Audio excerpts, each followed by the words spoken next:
Come and listen to my story about a man named Jed. A poor mountaineer, barely kept his family fed. And then one day he was shooting at some food, and up through the ground come a bubbling crude oil, that is, black gold, Texas tea. Well, the first thing you know, old Jed's a millionaire. The kinfolk said, Jed, move away from there. Said, California is the place you ought to be. So they loaded up the truck and they moved to Beverly Hills, that is, swimming pools, movie stars. The Beverly Hillbillies.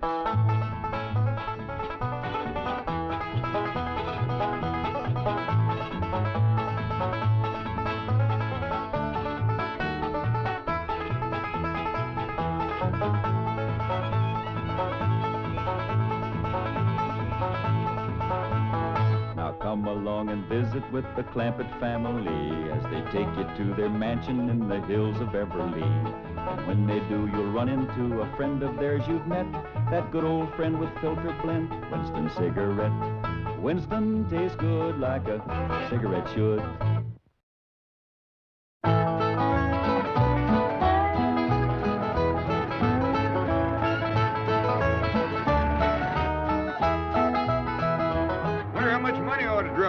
Don't forget, I need school supplies. And I need victuals for my critters. And I need victuals for you critters. I reckon I might as well draw out enough money to last us a month or two. Reckon $10 will do it. Yes, I never could sleep a wink with all that money in the house. I told you not to drive with that hangover.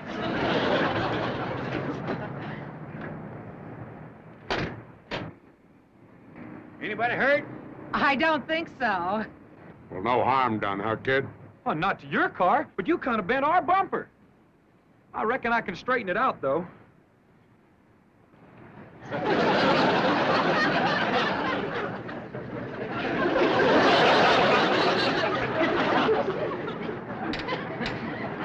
Attaboy. You going in the bank, old-timer? Yes, sir. I was planning to. Well, come with me. They know me here. Maybe I can do you some good. I hope you'll forgive my stupid husband. Had a bad day yesterday with the nags, and he got stoned last night. So now he's got to borrow some money to pay off his bookie. What's a bookie? A little rat called Sam the Collector. Oh, Jim could only stay away from the horses. Your husband likes horses, does he? Loves them, especially losers. Jed says a man who likes animals can't be all bad. Here comes Uncle Jed, Granny. Well, let's be on our way. Bye, ma'am. Glad there was no harm done. So am I.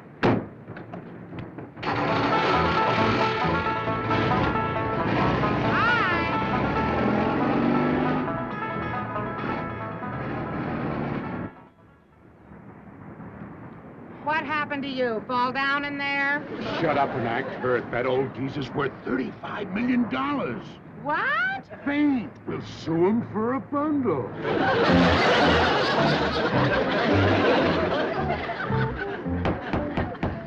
Case of Johnson versus Clampetts. Are the plaintiffs ready? We are, Your Honor. Are the defendants ready? Mr. Clampett. Yes, sir. Please rise when addressing the court. Yes, sir. Your courtship. Your Honor. Oh, just call me Jed. Mr. Clampett, let me warn you that any attempt at humor will be dealt with severely. You're being sued for $100,000. Do you consider that funny? No, sir. Very well.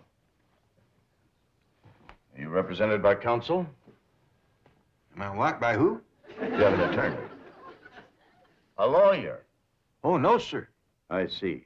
You're appearing in pro per. You any objections? No, Your Honor. Not hearing no objection, I'll permit your defense. Well, thank you, sir. For the plaintiffs will make his opening statement. Thank you, Your Honor. Although my clients, the Johnsons, are really in no condition to appear today, I have persuaded them to come to court so that Your Honor can see the carnage wreaked by this criminally careless family of hoodlums. Oh, excuse me, young feller, but our name ain't Hoodlum, it's Clampett. It's all except Granny. She's a Moses, and Jethro, he's a Bodine. He's my cousin Pearl's boy. Pearl's back home right now with Jethro and his sister trying to get her married. She's 18 and still single. That is enough. That's the way my cousin Pearl feels. A girl passes 18 and her chances of getting a husband. Mr. Clampetts, will you please be quiet? Now, I'm going to excuse this outburst because apparently you're unfamiliar with court procedure. However, one more infraction and I will hold you in contempt. You be seated. Proceed, counsel. As I was saying, Your Honor, I have prevailed upon my clients to appear today, although at the cost of great personal suffering to themselves. Bailiff, if you please.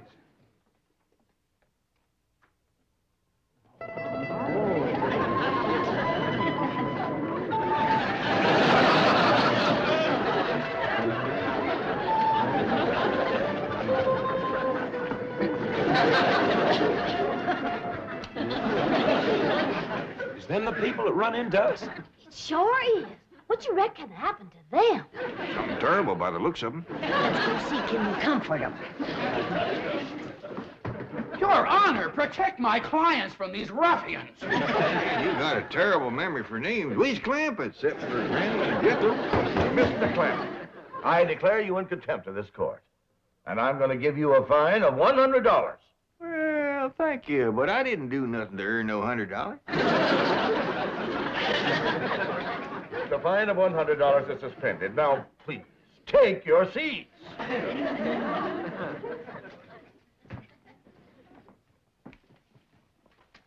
Jed, where's the $100 he promised you? Didn't you hear him, Granny? The judge spended it. What right he got spending your $100? Order in this court. The attorney for the plaintiffs will proceed. Your Honor, the maimed and broken bodies of my clients speak more eloquently than any words of mine in condemning the criminal actions of this lawless family. What'd he call us that time? Lawless? I know a family named Lawless. Awful nice folks. Raise pigs. You will prove, Your Honor, that on the day and date set forth in the complaint, said defendants did willfully and maliciously crash into the plaintiff's car, inflicting upon the bodies of the plaintiffs numerous and grievous injuries, for which we ask the court to award damages in the amount of $100,000 to said plaintiffs. He can't even remember the Johnsons. He keeps calling them the plaintiffs. There are two ways about it. When it comes to recollecting names, that young feller's pitiful. I want you to tell the court in your own words exactly what happened.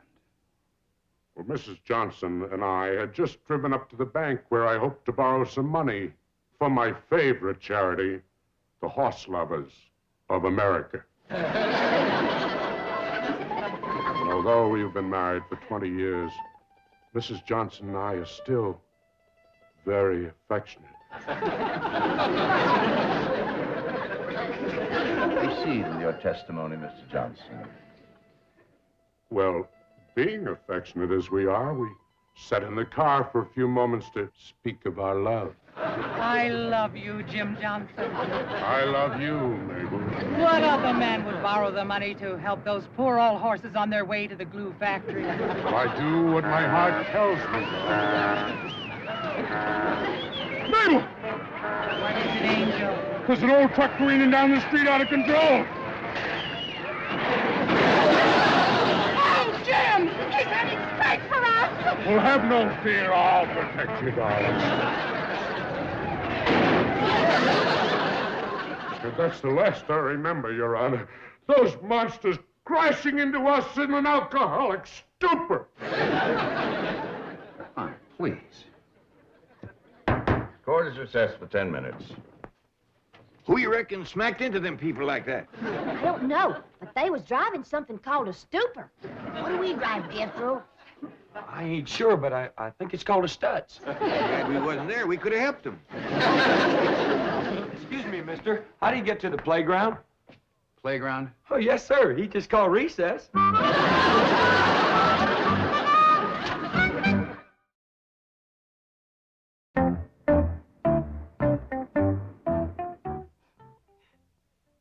my poor Jim's sake, I was glad he was unconscious so that he didn't have to see the worst part. Would you describe what you mean by the worst part? Well, you see, the impact threw my husband out of the car. There he lay on the street, broken and bruised. My precious darling. Did those insensitive beasts care? No. They actually seemed happy about it. Let's back up and hit him again. Yeah, that one about knocked him 5 feet in the air. Why don't you learn how to stay out of people's way? You brutes, look what you've done to my husband. I'll bring him around. If this don't bring him around, he's dead.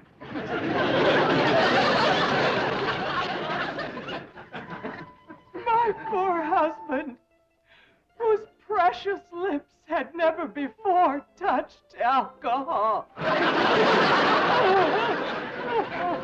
Your Honor, please, sir, Mr. Judge.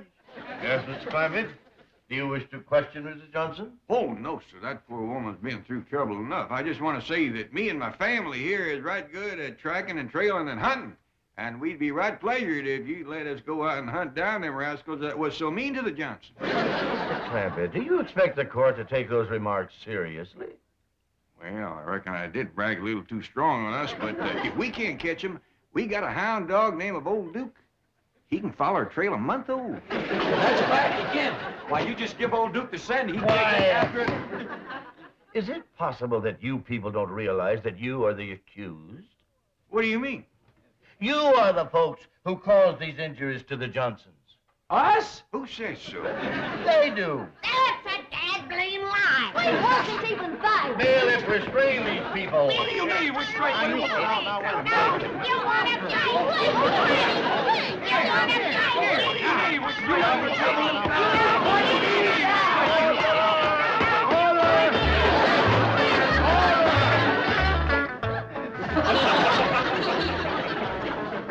If you ask me, this is a heck of a place to spend recess. That fella said he put us in here to cool off. It's hotter in here than it is in there. Well, there's one good thing. He's going to give each one of us $100. Fine. That's what I say. Fine and dandy.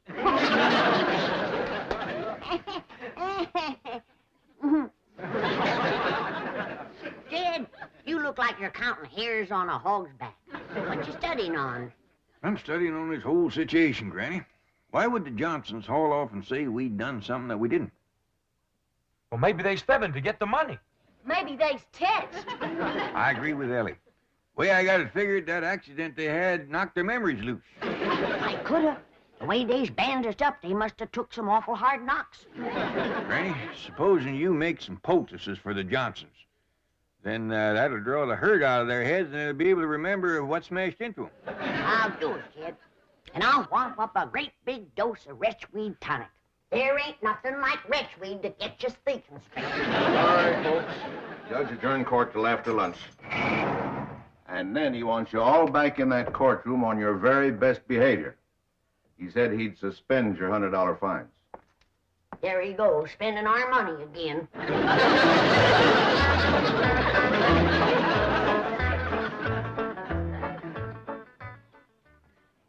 going to ask the court for a judgment by default. Those hillbillies aren't coming back. They've probably left town. Hope we didn't keep you folks waiting. We hurried the best we could. Didn't even stop to eat. For a piece over at our place. Granny got a lot of fixing to do. And you're gonna feel a heap different when I get done with you. How dare you threaten my clients? Quieten down, little man. Ain't nobody threatening nobody. They're back, Your Honor. All rise.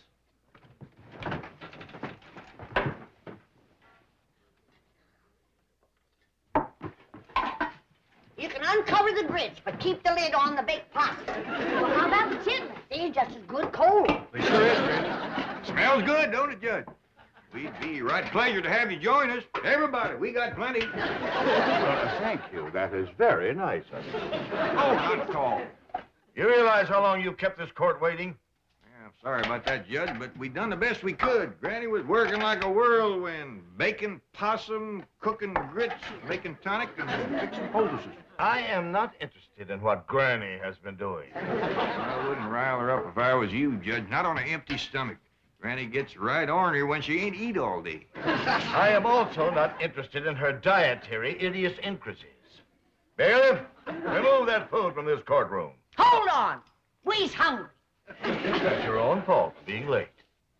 I wouldn't say too much about being late if I was you. This is the second time today you've come in here in your nightgown.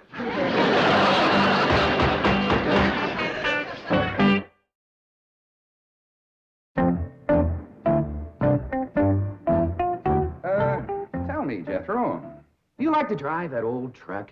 Oh, yes, sir. Do you like to drive fast? Oh, yes, sir, but I'm Just always... answer the question, yes or no, and tell the truth. How do you like to drive fast? Yes, sir. Were you driving fast the day you crashed into the Johnsons' car? Oh, no, sir.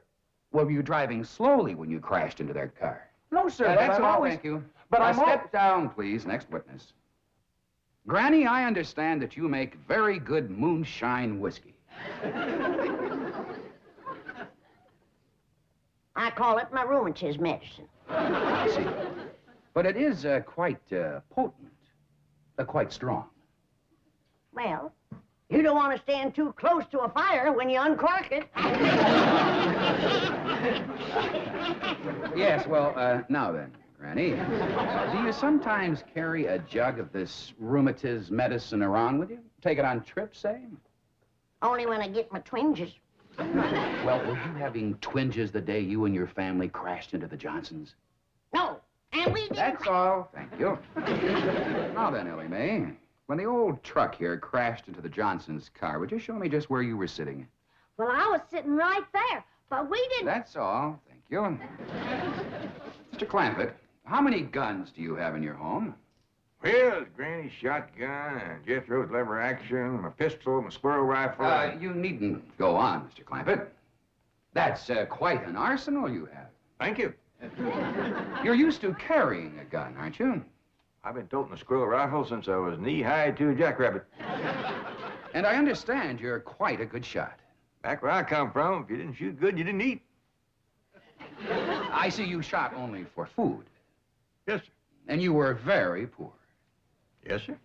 And then oil was discovered on your land, and you became very, very wealthy and moved to Beverly Hills. Yes, sir. But isn't it a fact, Mr. Clampett, that in spite of all your millions, you are still frequently seen carrying a gun? Yes, sir. You see, Now, just answer the question, yes or no. Do you, to this day, frequently carry a gun? Yes, sir. Were you carrying a gun the day you and your family crashed into the Johnsons? No, sir, and we didn't... That's all, thank you. Step down. No, sir. What do you mean, no, sir? In all, I ain't stepping down. Not until I've said a few things. Your Honor, I object. Now, Counselor, I have been very lenient with your conduct of this case, just as I have been very lenient with the conduct of the defendants. However, since Mr. Clampett here is the defendant and will bear the financial burden if judgment is against him, the court wishes to hear anything that is relevant and pertinent to this case. Yes, Your Honor. Now, Mr. Clampett, let us hear what you have to say. Thank you. Well, to begin with, there ain't nobody told the real story about what happened the day the Johnsons backed into us. I object, Your Honor. There has not been one shred of evidence or testimony supporting the allegation that my clients backed into the defendants. That is very true, Counselor. Perhaps now we might have it. In the meantime, you be seated. Yes, Your Honor. Now, you may proceed, Mr. Clampett, realizing, of course, that you're still under oath to tell the truth. Well, Your Honor, I learned how to tell the truth so long ago, I reckon it's become a habit. And what with making a promise on the good book, I'm going to be extra careful. Proceed. Well, me and my family drove down to the bank.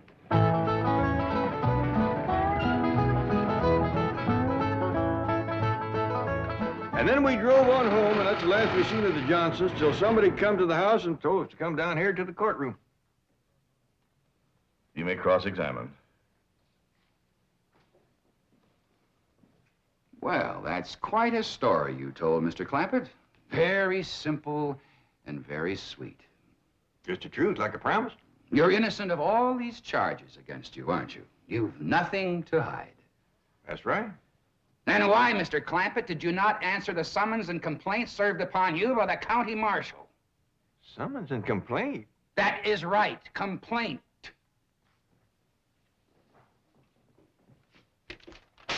This is a complaint, Mr. Clampett. In fact, it's a copy of the one delivered into your hands. Is that a complaint? It is. Why didn't you answer it? Would you mind reading that first line there? The people of the state of California send greetings to J.D. Clampett. That just didn't seem like no complaint to us. And as for answering it, well, Jethro says there's pert near 18 million people in California. We just couldn't hardly see how we could get around to greeting them all back. Any further questions? Not right now, Your Honor. Court will recess for 30 minutes, after which we'll hear final argument.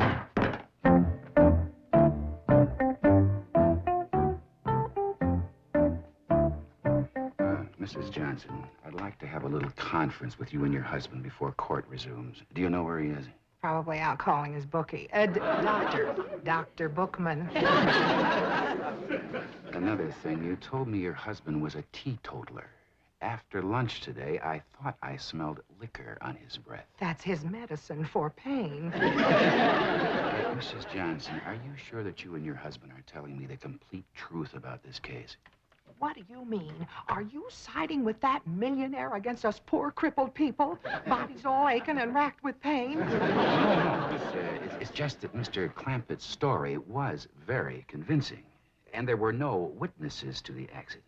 You told me we didn't need any witnesses. You said because they didn't answer the complaint, we didn't have to bring in any witnesses. But you mean you, could have brought in witnesses? All you want.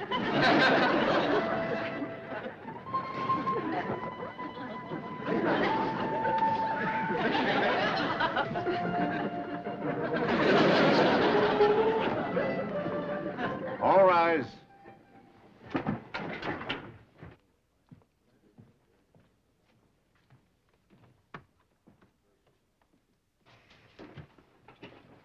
Counsel for the plaintiffs ready for his final summation?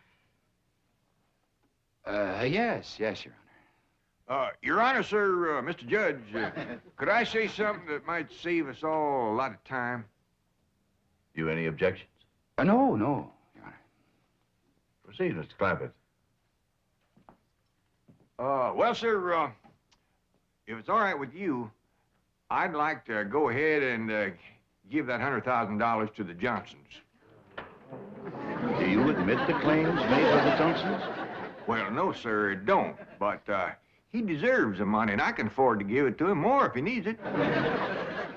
Would you mind telling the court why you think he deserves it? Well, Your Honor, I got a daughter here, Ellie Mae, and I reckon she means more to me than just about anything in the world. And during the recess, when I seen Mr. Johnson with his daughter and seen how much he loved her, just like I do Ellie Mae, well, it kind of tore at my heart. What daughter? Shut up. There he was in his wheelchair in that little room across the hall, and in walked this beautiful girl with the long red hair, and I knowed right away she was his daughter because she walked up to him and she says, "How's it going, Daddy?" Judge, Your Honor, with no nurse to help him, that brave man got to his feet and stood there straight and tall so she wouldn't see he was suffering. And he hugged her and he kissed her, and right then is where I found out she was a heap like my daughter, fond of critters. Because he said, "Marcia, darling, when I get this 100,000, I'm going to take you to Mexico and we're going to watch the ponies run."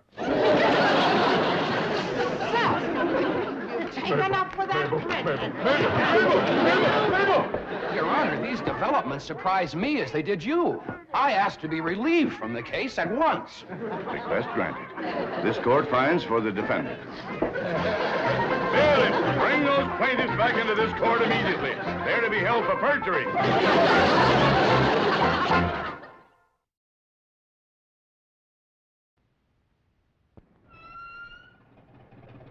Jed, you've been quiet as a mouse all the way home. I've been studying on how to send greetings back to the people of California. After all, it don't seem right not to. They've been so friendly to us. Well, Pa, why don't we just go visit everybody? I'd like to send them all to Winston. That's about the friendliest thing I can think of. But, Uncle Jed, that'd take 18 million Winstons. Well, how many packages would that be? There's 20 delicious Winstons in each package. Well, let's see. If there's 20 delicious Winstons to a package, to get 18 million, 20 into 18, that won't go. 18 into 20, that just don't sound right. Uncle Jed, do you think we could please wait till there's 20 million people in California? I reckon so, Jethro. Winston's will taste just as good then as they do now. Like a cigarette head order. The Beverly Hillbillies has been presented by Winston. We hope you've enjoyed it, and we hope you will try Winston, because Winston tastes good, like a cigarette should.